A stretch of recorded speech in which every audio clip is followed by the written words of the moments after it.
Hey everybody, welcome back to The Sutherland Show. Today we are going to be seeing a TED Talk from Christian Picciolini. He is absolutely inspiring. He was a Nazi for 8 years of his life. He joined the neo-Nazi movement. He talks about how he got into the neo-Nazi movement in America, how that affected his family. He shares his story of how he came out of the movement, and it's absolutely fascinating. Here we are, Christian Picciolini.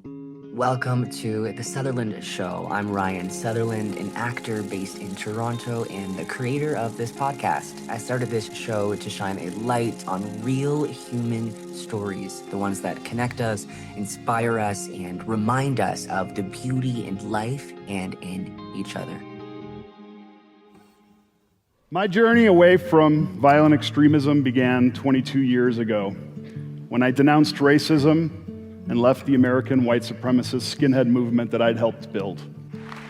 I was just 22 years old at the time, but I had already spent 8 years, from the time I was 14 years old, as one of the earliest and youngest members and an eventual leader within America's most violent hate movement. But I wasn't born into hate. In fact, it was quite the opposite. I had a relatively normal childhood. My parents are Italian immigrants who came to the United States in the mid-1960s and settled on the south side of Chicago, where they eventually met and opened a small beauty shop. Right after I was born, things got a little bit more difficult. They struggled to survive with raising a young family and a new business, often working 7 days a week, 14 hours a day, taking on second and third jobs just to earn a meager living. And quality time with my parents was pretty non-existent. Even though I knew they loved me very much, growing up, I felt abandoned. I was lonely, and I started to withdraw. And then I started to resent my parents and become very angry. And as I was growing up, through my teenage years, I started to act out to try and get attention from my parents. And one day, when I was 14, I was standing in an alley, and I was smoking a joint, and a man who was twice my age, with a shaved head and tall black boots, came up to me, and he snatched a joint from my lips. Then he put his hand on my shoulder, and he looked me in the eyes, and he said, "That's what the communists and the Jews want you to do to keep you docile." I was 14 years old. I'd been trading baseball cards and watching Happy Days. I didn't really know what a Jew was. But it was as if this man in this alley had offered me a lifeline. For 14 years, I'd felt marginalized and bullied. I had low self-esteem. And frankly, I didn't know who I was, where I belonged, or what my purpose was. I was lost.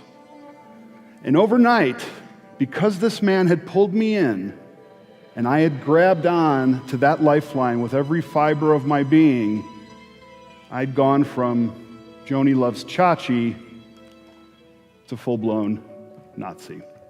Overnight. I started to listen to the rhetoric and believe it.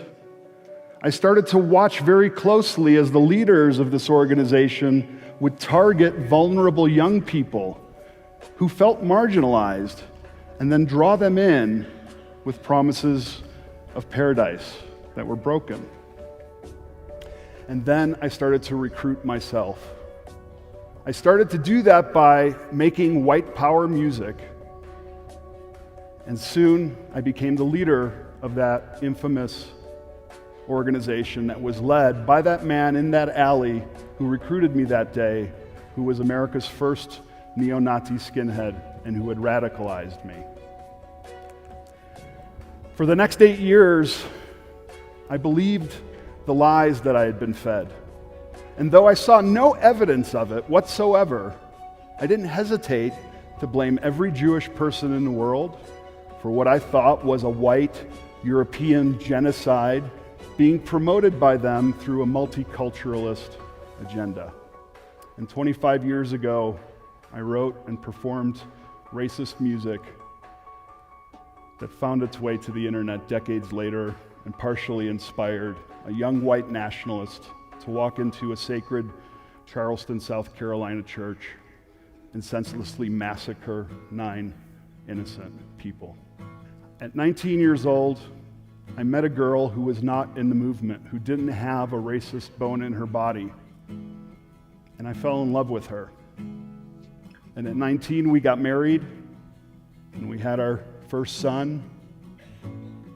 And when I held my son in my arms in the delivery room that day, not only did I reconnect with some of the innocence that I had lost at 14 years old, but it also began to challenge the very important things that drew me to the movement to begin with. And if only I'd been brave enough to walk away at that moment, to understand what the struggle was that was happening inside of me, then maybe tragedy could have been averted. Instead, I did compromise. I took myself off the streets for the benefit of my family because I was nervous that maybe I could go to jail or end up dead and they would have to fend for themselves.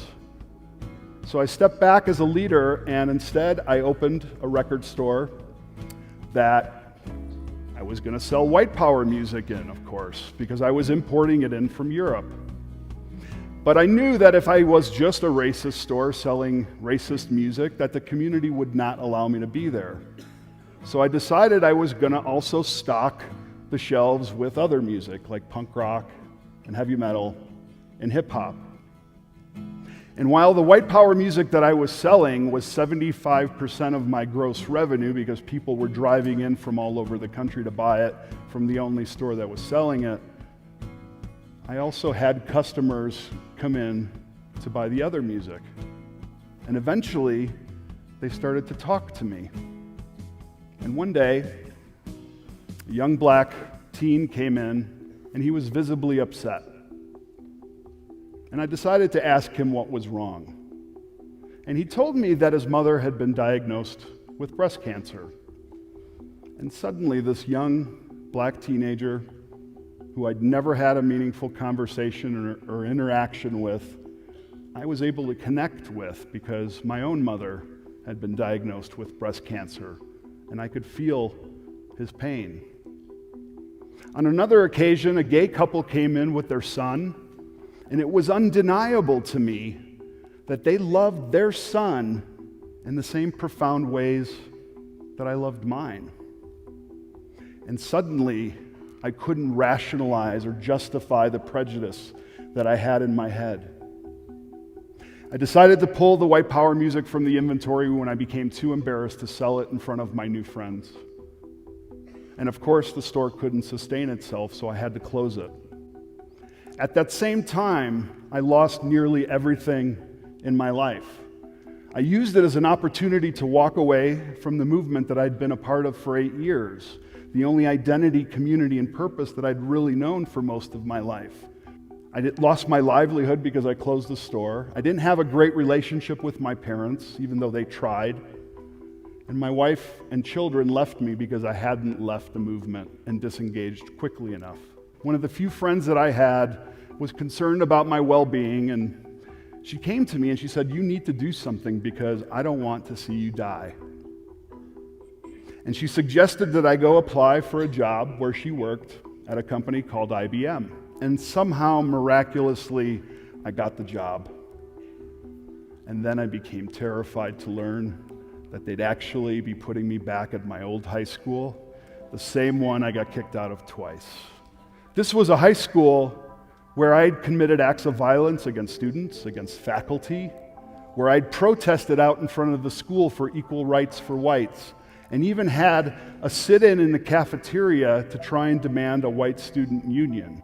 And of course, as karma would have it, within the first couple of hours, who walks right by me but Mr. Johnny Holmes, the tough black security guard I'd gotten in a fist fight with that got me kicked out the second time and let out in handcuffs from the school. He didn't recognize me, but I saw him. He was getting into his car, and I tapped him on the shoulder, and when he turned around and he recognized me, he took a step back because he was afraid, and I didn't know what to say. Finally, the words came out of my mouth, and all I could think to say was, "I'm sorry."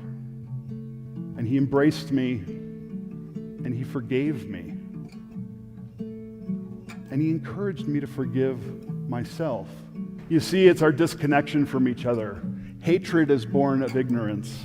Fear is its father, and isolation is its mother. When we don't understand something, we tend to be afraid of it. And if we keep ourselves from it, that fear grows, and sometimes it turns into hatred. Since I've left the movement, I've helped over 100 people disengage from extremist movements, from white supremacist groups. And the way I do that is not by arguing with them, not by debating them, not by even telling them they're wrong, even though, boy, I want to sometimes. I don't do that. Instead, I don't push them away, I draw them in closer. And I listen very closely for their potholes.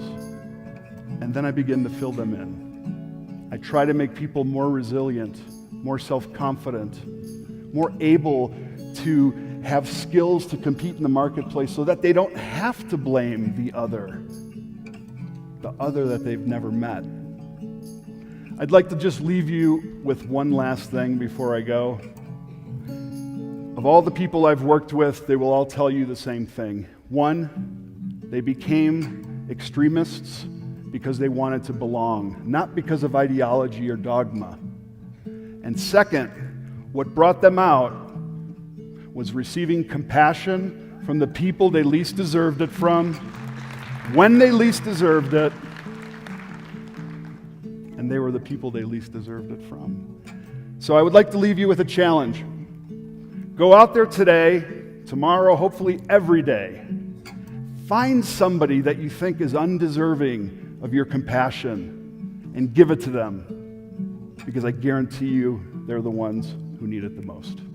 Thank you very much. Wow, wow, wow. Guys, I was sitting back on the couch and I was scrolling through videos on YouTube, and this one spoke to me. The level of compassion that he has to have to be talking with these people who are extremists in these Nazi movements, and he says he doesn't push them away, he brings them close to him, and he brings compassion. I love the story of him at the record shop when that gay couple came in and he saw the love that the gay couple had for the son that reminded him of his own son. I've always been curious, and just it boggles my mind why somebody would join a movement like this, and hearing Christian's story, it makes sense. Somebody who's unsure of themselves and who doesn't feel like they have a home or a place to call home, of course they would be the ones to join these movements because they feel a sense of family for once in their life. Thank you guys for watching and listening. Please take Christian's words. I hope you take Christian's words to heart and show some compassion today. I love you guys so much. We'll see you in a few days. Mwah.